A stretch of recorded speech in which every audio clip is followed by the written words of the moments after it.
以前他们过来做什么呀？做坏蛋，他们坏了，抢劫钱，抢钱，抢什么东西？他们穷啊，现在。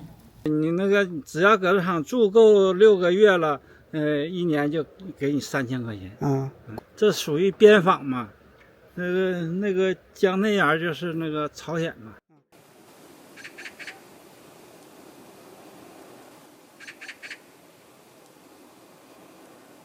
为什么要到那儿去看一下呢？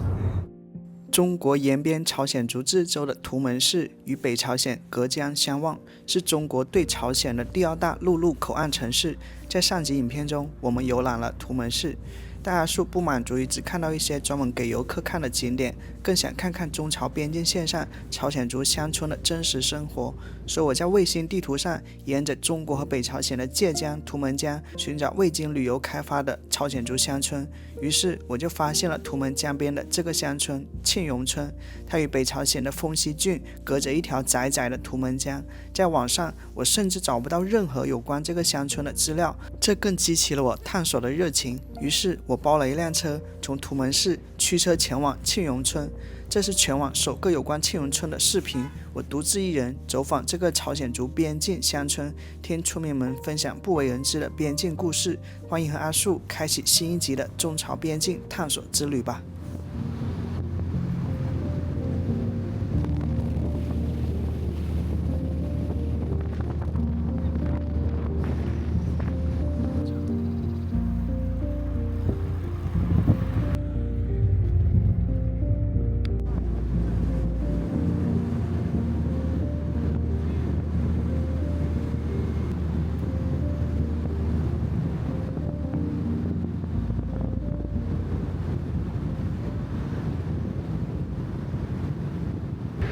没有往里进的。人口都是流出去，没有进来。对，往里出去没有进来的呀。人口2万人里面，朝鲜族占多少呀？那肯定是多呀。这一片是刨谷地啊。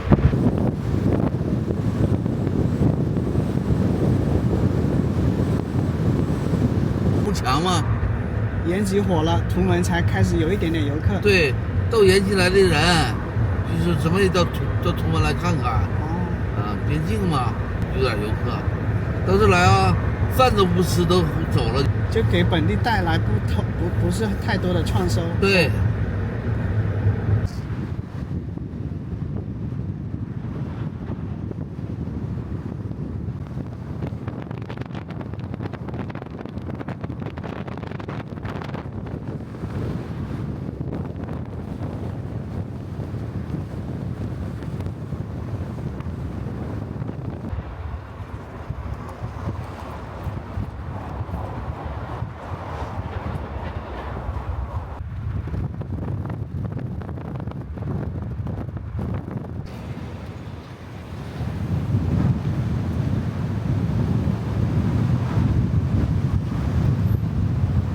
刚才跟那位师傅聊天啊，他觉得百思不得其解，我一个广西人怎么会来到这么一个旮旯来旅游呢？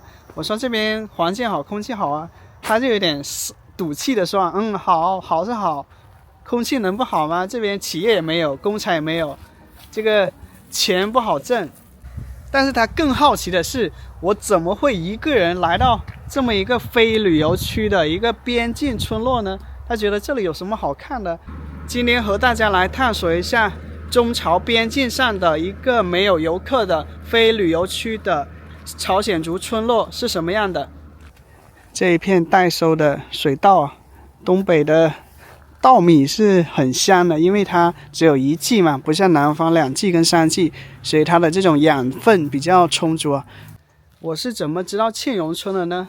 我是在谷歌的卫星地图上看的，因为我想探访一些没有游客的非旅游区的一些非常纯正的朝鲜族村落。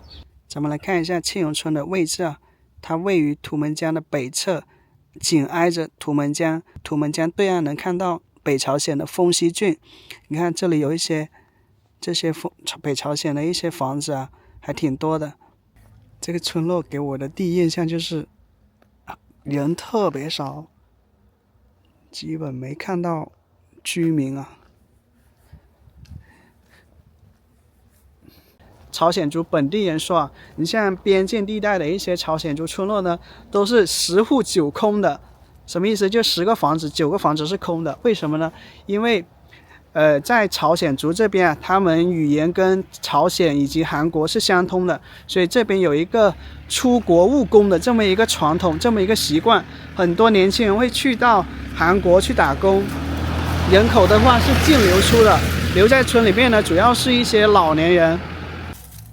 你看这一户人家，他这个是大豆吧？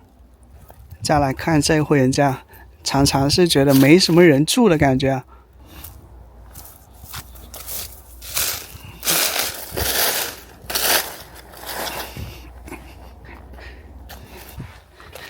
庆荣村呢，它是属于图门市凉水镇的，所以咱们能看到凉水边境派出所。我想起有一次我在塔县边境的这个瓦恰乡，然后被一个警察给带到派出所了，因为他看我一个人在边境溜达很可疑，然后呢就把我带到派出所做了一点笔录，希望这一次不会再有这样的事情发生。每户的房子呢的格局是差不多的，但是他们的院子里的庄稼的一个状态又不太一样。可以说这个村落是最远离中心的、最边缘的一个东北的乡村之一啊。这个商店都是挂满了国旗的，10几副国旗啊。你看上面是汉字跟朝鲜语并立的。商店也没开门啊。终于看到一户稍微有一点生活气的院子民居了啊！这里晾晒着一些阿婆的衣服，你看大白菜，还有洗衣机、烟囱。公安边防302国道，希望我不要被举报了。会不会有村民看到我拿着相机在这里溜达，然后打举报电话？往前走呢，可以看到铁丝网，铁丝网对面就是北朝鲜丰西郡的一个地方了。主要种的还是玉米啊。这里是村文化娱乐中心的感觉，一群阿婆在晒太阳唠嗑。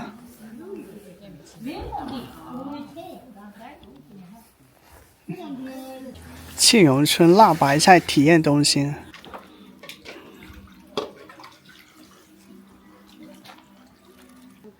边陲庆荣山水蕴藏。这一群阿婆呢，基本上听不懂我说话，他们是在用朝鲜语交流的。有个别阿婆能听懂我说的，我要买水。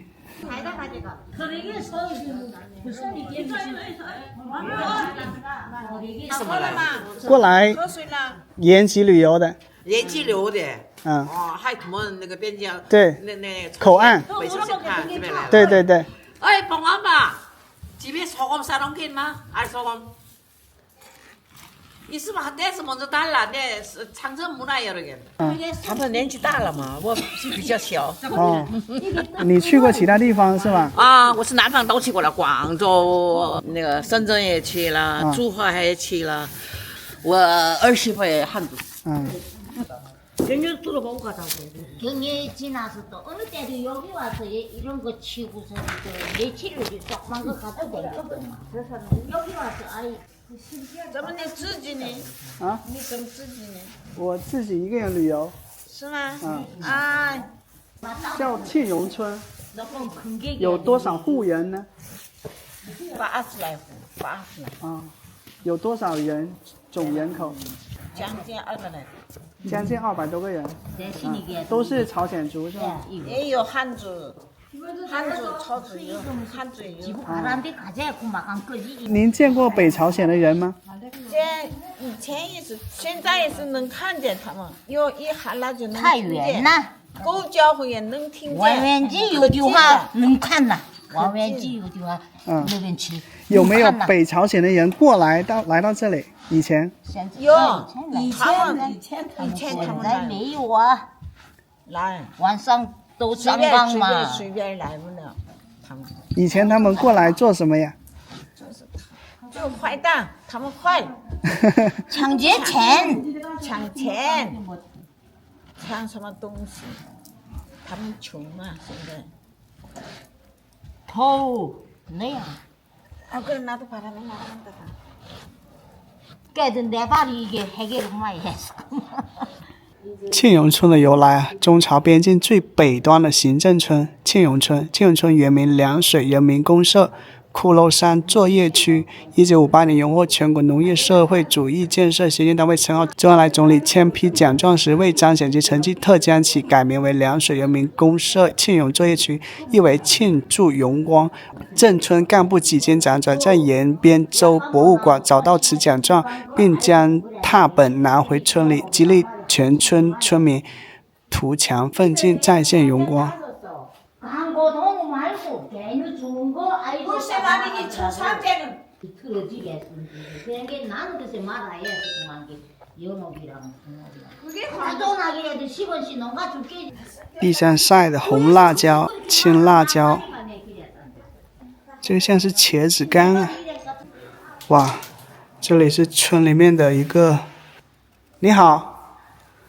因为我还没吃饭呢，我问这位美女这边有没有什么快餐或者饭店啊？她说你吃这个吧。然后呢，我就给她发了一个红包，我填一下肚子，因为还没吃午饭呢。看一下有什么，这个好像是土豆鸡、豆芽跟五花肉吧。然后这里是粉条嘛，东北白菜粉条。一位阿婆还给我盛了一碗这个汤，这个好像是海带，这里面是土豆吧。 吃饭了，朋友们。这土豆鸡，味道不错。试一下这个白菜粉条啊。这是村里面的食堂，然后65岁以上的老人来这里吃饭是免费的。那么65岁以下人通常不来这里吃饭，也就是这个村里面的食堂是 给村里面的老人的一个公益事业，村集体出资的一个村食堂，就照顾村里面的一些老人嘛，挺好的一个公益事业。这边的米饭都习惯加一点爆谷进去了，热乎的一个海带汤。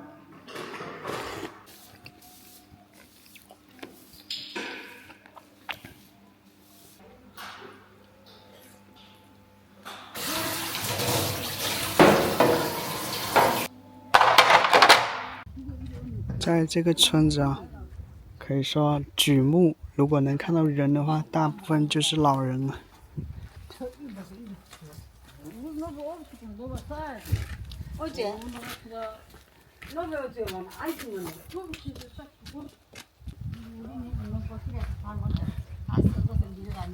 辣椒啊！哦，这户人家种了很多的白菜。 芥庄啊，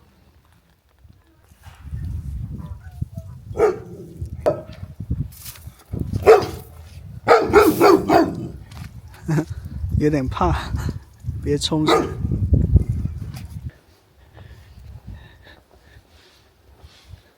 不仅路上没人啊，我看一些房舍里面也比较少看到人。这大概是离北朝鲜最近的一个篮球场啊，你看。 离它大概20米的距离就是铁丝网跟刺圈了。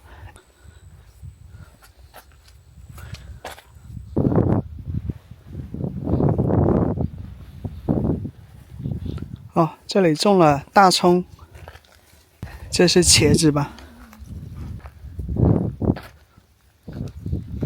五菱宏光，芥庄，芥庄上面有一幅地图。 庆荣到北京1417公里啊！从这个牌子能看到啊，村子还是有意想发展一点旅游业的，只是知道的人太少了。可以看到庆荣看朝鲜北极，因为这个地方就是朝鲜最北的地方了哈。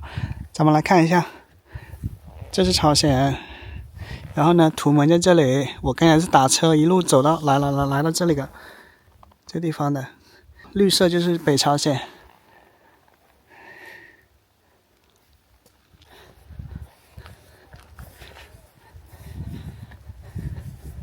一片刚刚收割完的玉米地啊，庄稼地里都挂了国旗啊。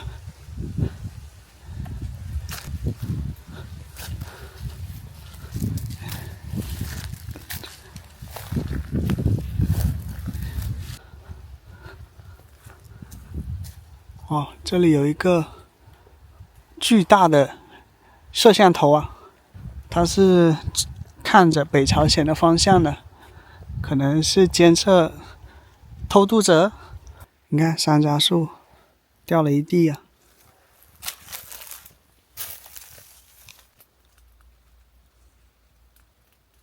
不仅山楂掉了一地啊，连苹果也掉了一地。这么好的苹果都没人摘。啊，这个就是经常在沿边看到的卖的鸡心果。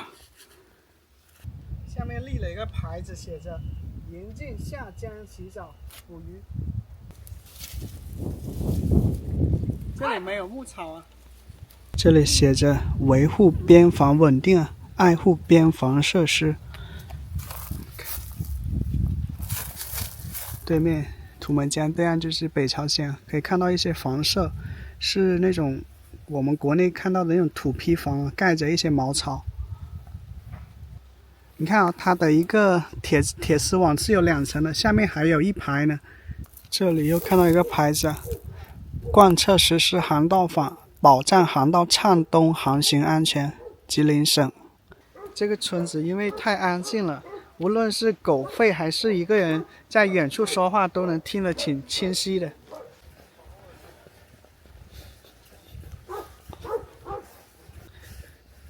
这里是一个农田退水排水口，自觉遵守边境法规，举报犯罪线索有奖啊！这应该是举报一些偷渡的以及包庇偷渡犯的一些举报电话。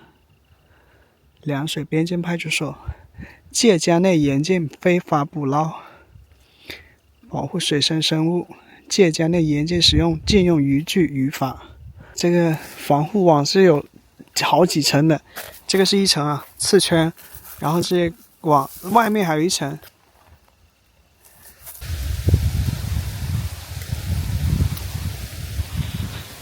的玉米地都收完了，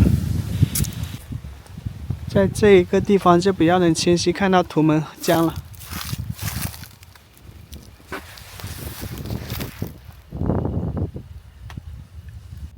刚才我问一位朝鲜族的阿婆，我说过去北朝鲜的人从河对面跑到这边来，他们在这里做什么？阿婆说他们是坏蛋。然后另外一位阿婆也加入进来了，说他们以前来到这里抢劫、偷。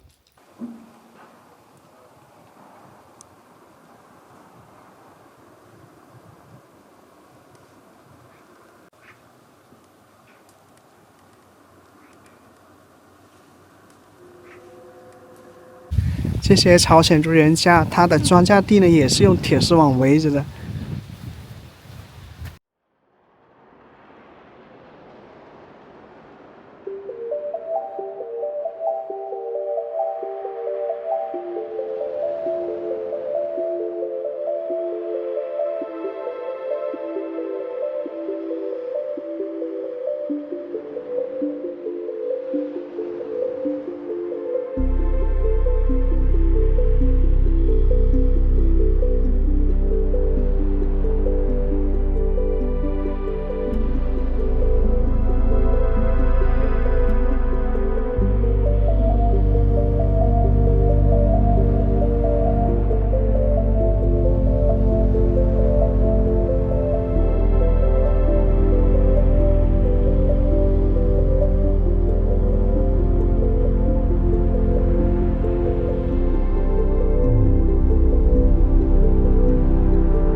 这院子现在都荒废了，没人住。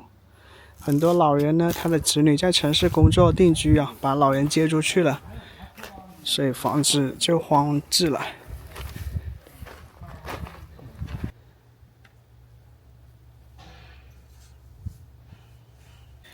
这村子最多见就是这样的三轮车，由此可见老年人是最多的。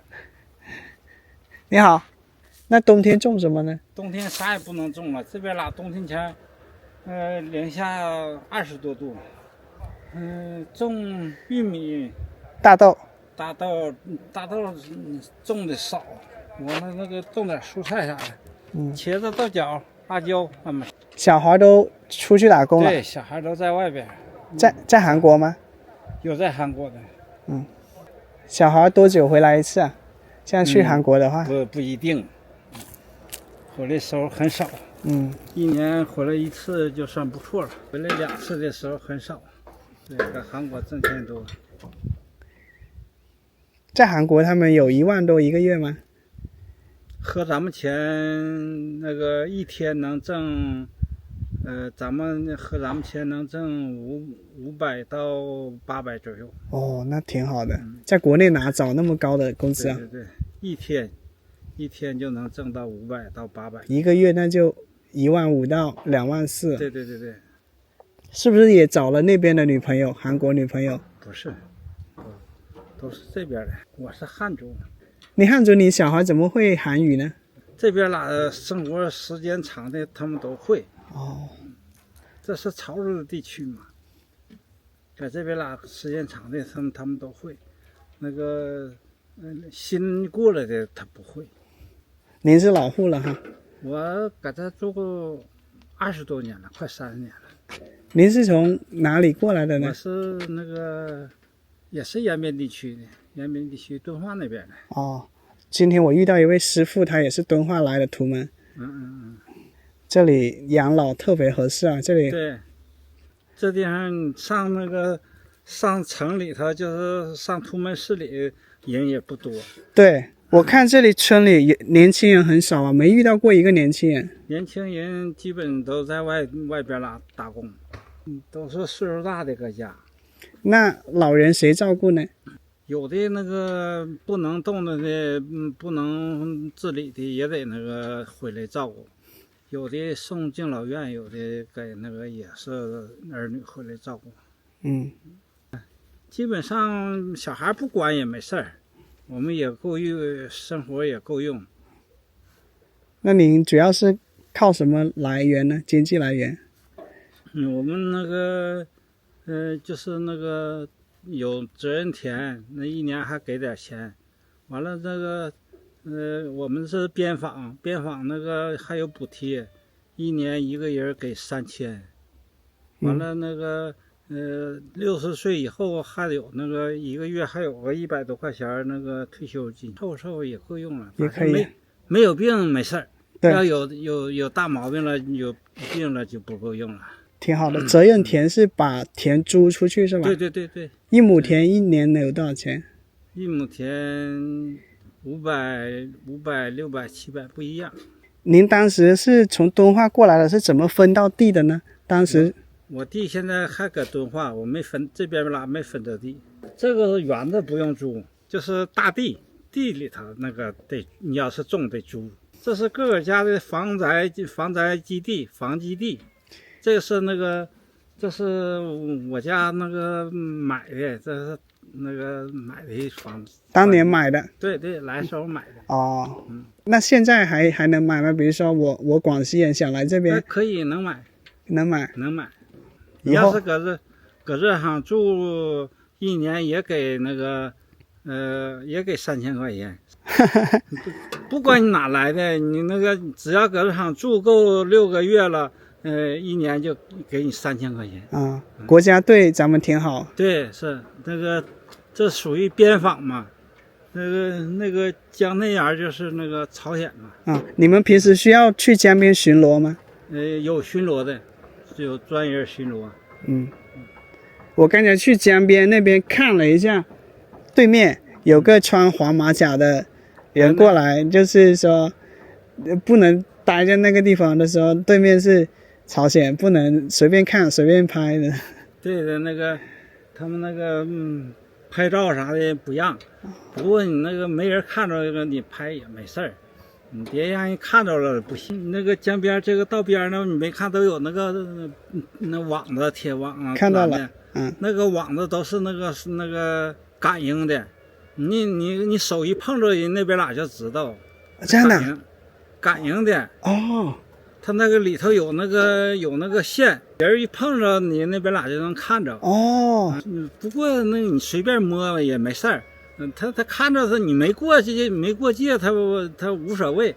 你要是那个从那网子那个过去了，马上那个就那边哪就知道，就那个电话就过来了，这边村里人就去抓你去了。哦，两边都防，也不让这边人过，也不让那边人往这么过。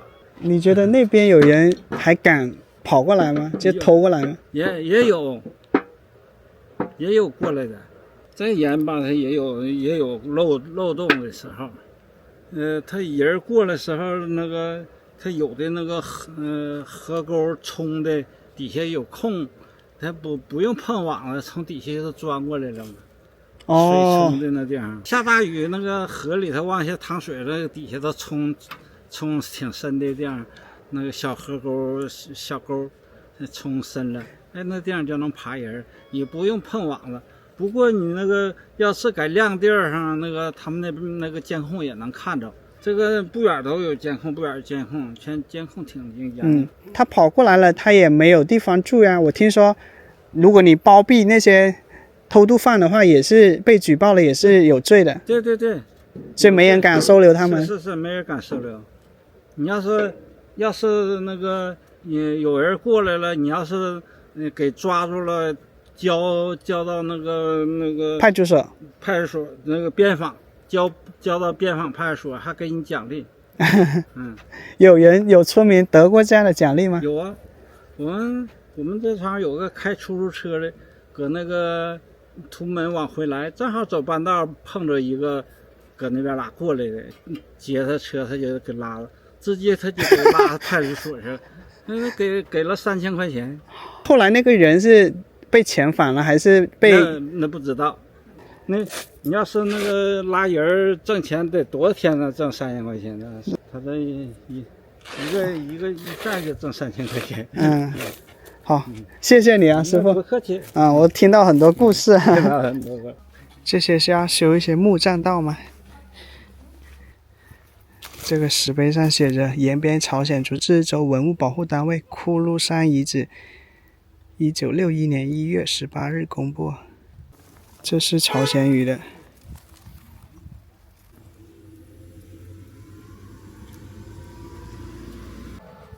这里有一个类似于高尔夫球场的一个地方，是不是？这些大哥都是用朝鲜语交流的。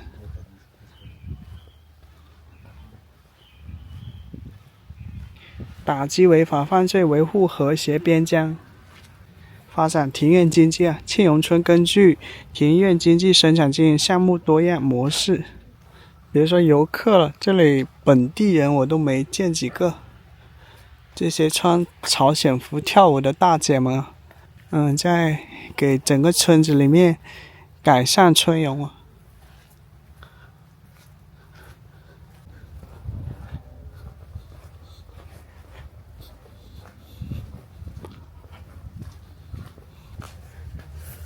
庆荣村卫生室，每家都是有一个烟囱的，每户人家他的一个院子是真的大。这片院子荒废了，有一些的话就种的满满当当的白菜。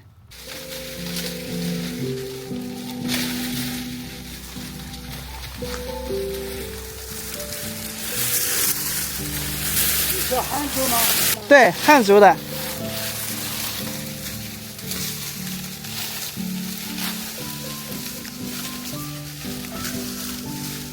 不多。也有蒙古族吗？不多。不多。朝鲜族占多少？90%。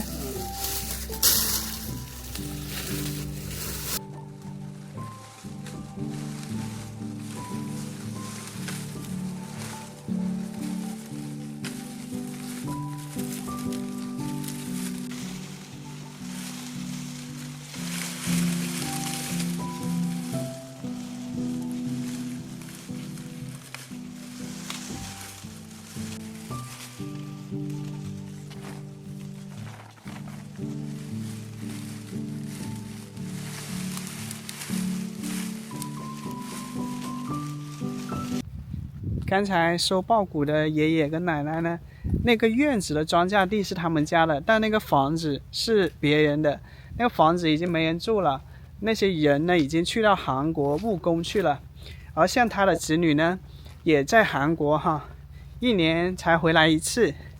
像他们种的玉米地，1亩呢可以产出1000斤的一个玉米，他们把这些玉米卖出去呢，8毛钱1斤，也就是1亩的产值是800块钱。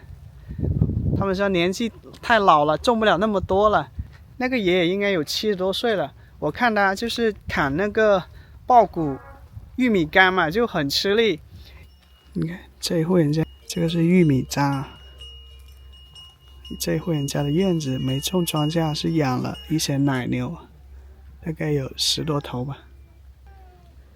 这小猫，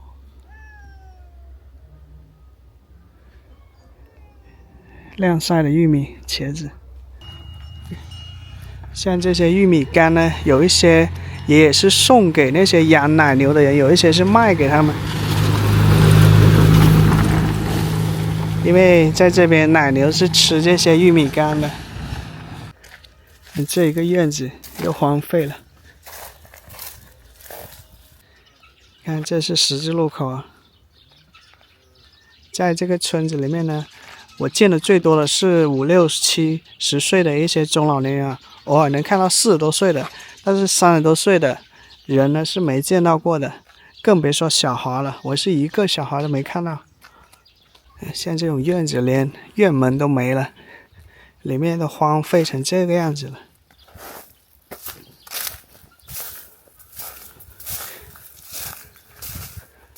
你看这个门直接就上了一个封条了，上面写着凉水边境派出所，是不是要移交回给国家了？这些房屋土地。这是一棵果树吧，过道来，这也是一个荒废的房屋啊。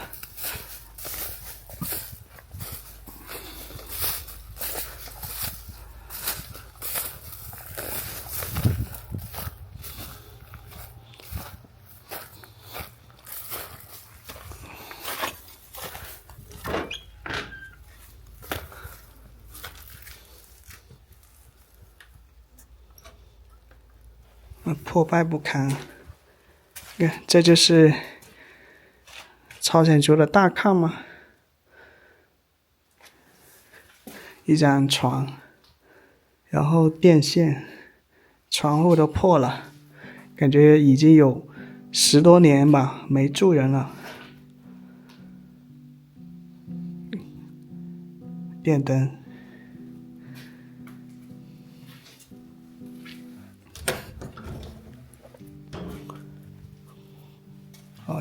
一个碗柜，你看他们的这个厨灶啊，灶台是在地下的，这样子可以给整个房屋的大炕供暖。你看那个墙上还，以前是很用心生活的，你看墙上瓷砖都是有这种八仙过海的图案的，物是人非感啊。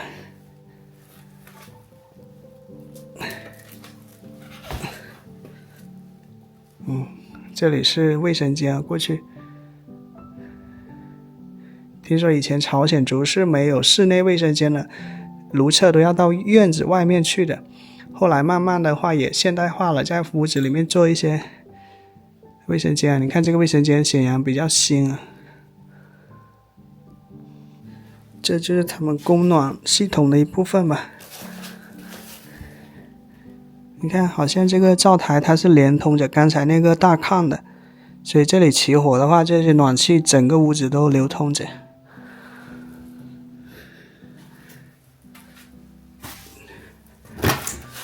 这里是衣柜吧？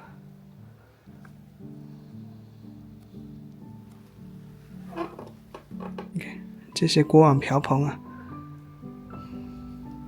这几个大缸是不是用来制作泡菜的？在这屋子比较多见这种大缸。这个民居大概50、60平米吧，但是房间都比较小，但是小而精致啊。你看这些院墙上都是有一些图案的。我能想象当时有人生活的时候是比较温馨的。虽然面积不是很大，它每个房间的面积都是10平米左右吧，这个是最大的。这还有钥匙。这是进来的一个客厅吧，一个沙发，墙上有一幅海报，是欧式风情的这种滨海图啊。电表，这应该就是传统的朝鲜族民居的一个格局啊。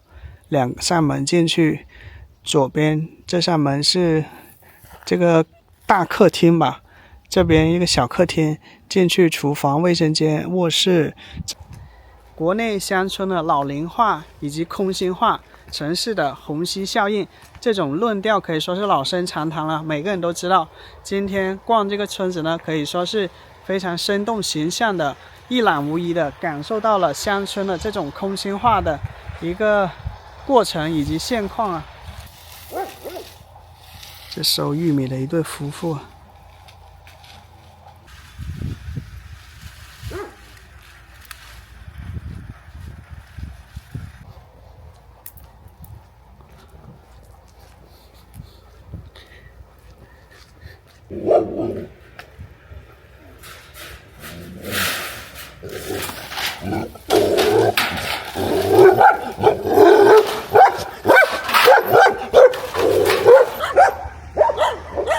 这是一条没有拴链子的狗啊，有一点害怕。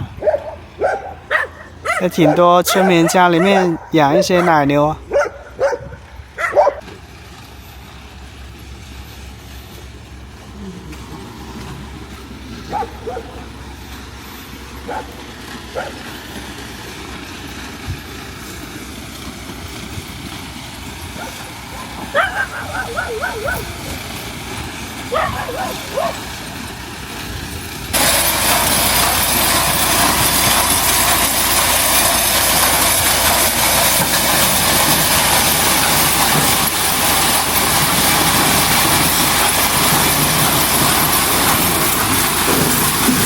通过这么一个过程啊，然后收纳到这个铁笼子里面了，这样子方便收纳，而且充分利用空间啊。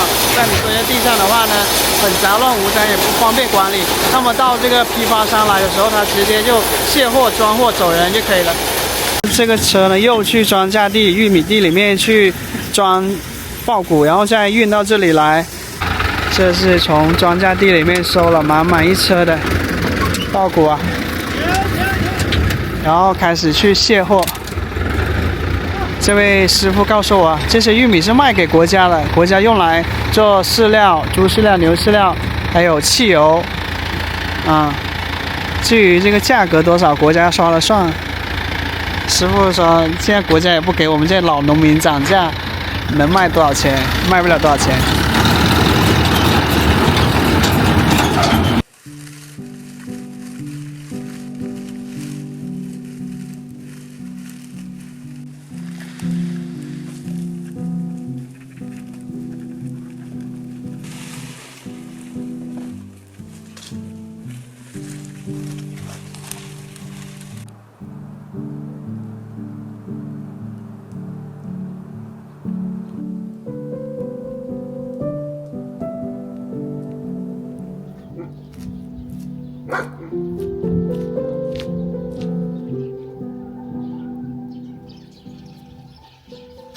这棵树上全是鸟。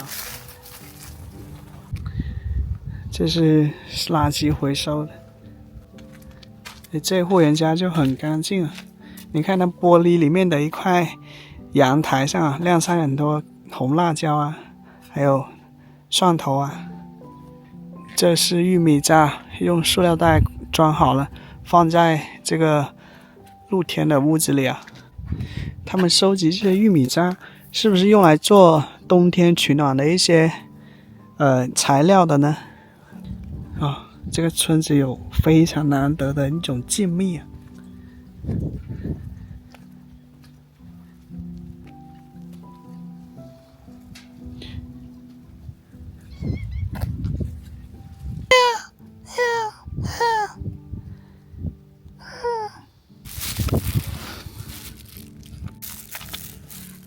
慢慢吃吧哈，不喜欢吃啊。还有昨天买的韩国饼干，要不要吃？给你一个。也不吃啊。不吃没办法了，歌没有了。这猫的黑色那个有点像豹纹的感觉。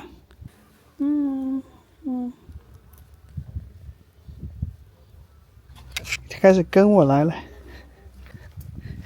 你看烟囱都拔下来了。这也是没人住的一个房间。你看它门上贴了一个封条，为什么贴封条呢？在庆荣村啊，这一户人家是挨着图们家最近的，然后呢能看到它前后各有一个摄像头。有一些人家在门前的一块平地上搭了一个玻璃围着的，然后增加了整个房屋的空间。诶，这是什么果子？樱桃吗？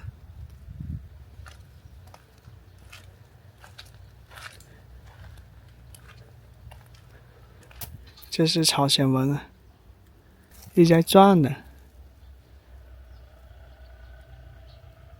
看到一瓶饮料啊，也是韩文的。家门口挂国旗啊，在边境地区的村落还好，比较常见啊。这是那位大叔家的猫啊，喵。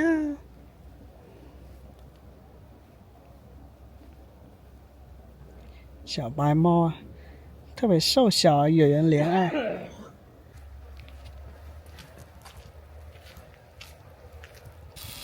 这铁架就是以后做栈道的铺上木板，然后一路通到这个滨江步道上，这就是游客来的地方以后啊，但现在还离那个时间还早，就游客可以在沿着这个江滨步道看看对岸的，就像土门一样，看看对岸朝鲜的一个情况。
好像庆荣村是多条重要的交通干线通过的地方，有高速，有铁路。眼前呢，一辆轰隆隆的运货的火车路过了。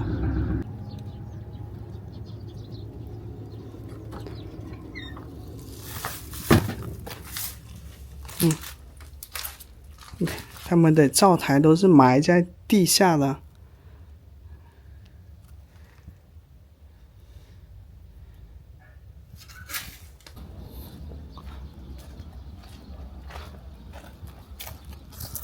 哦，这还养了几只绵羊啊！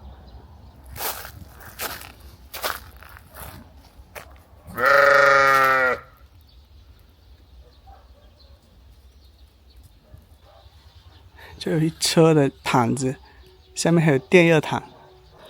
北方的温室大棚啊，塑料膜上都有一些汗珠了。红豆啊，师傅说我，这户人家。他进门直接一个葡萄架做的一个房顶啊，很别致。哇，这大秋天的，这花开的不错啊，这是牡丹吗？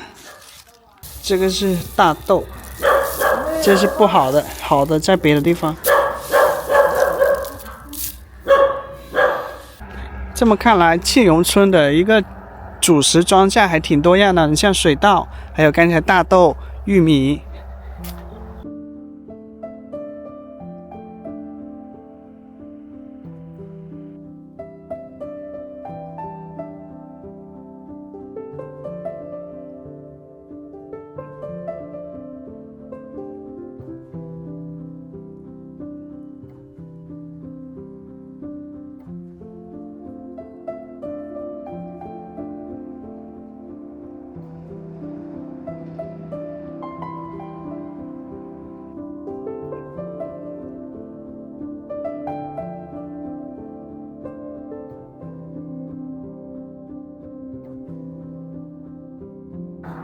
接下来就在这里拦车了，因为这里打不到车的。